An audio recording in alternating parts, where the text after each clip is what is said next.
Gender differences and coping strategies. Why did we choose this topic? Coping methods have significant mental health implications determining how individuals deal with stress and emotional pain.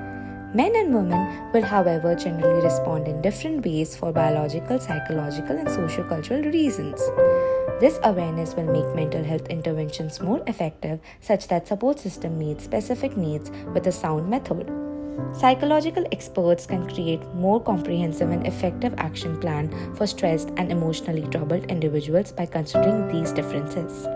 Firstly, biological influences.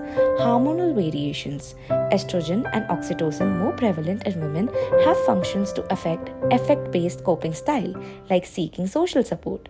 On the other hand, testosterone, predominant in men, is related to problem-focused coping, with the taking of direct actions compared to expression of emotions. Brain structure. Women have stronger connection between the emotional and cognitive regions, which allow for more emotional processing.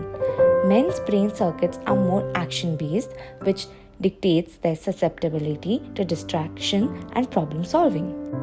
Next point, psychological coping strategies.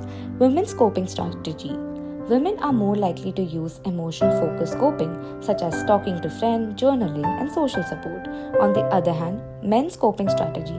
Men use problem-focused coping, indulging in activities such as problem-solving, exercising, or becoming immersed in work. Example, studies have found that women would opt for therapy, while men might opt for physical exercise or working on a project as a way of coping with stress. Next point, sociocultural influences.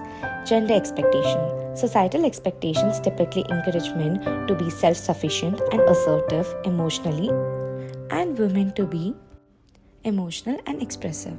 Cultural norms. In most cultures, women depend on social support to cope, whereas men never talk about emotional pain because of stigma. Example, men have been shown through studies to be more prone to underreporting because of a cultural expectation of appearing tough, while women are more likely to be pushed in the direction of seeking help. Next point, coping mechanism of men and women. Both men and women employ universal coping strategies of exercise, meditation, and hobbies, but veer off in slightly different directions. When it comes to women's preferences, women might find solace in speaking, writing, or being creative. On the other hand, men's preferences would be men choose to get relief physically in terms of competitive activity or work. Example, a woman who was stressed would ask a friend for help, but a man would do an intensive project. Conclusion. Knowing differences in coping on the basis of gender is most important for bettering the treatment of mental health. It makes professional personalized intervention so that the individual is benefited more.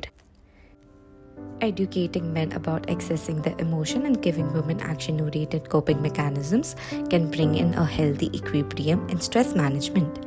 In the long run, being aware of the differences creates a healthier society where all members can cope with stress in a healthy way for their psychological and emotional tendencies.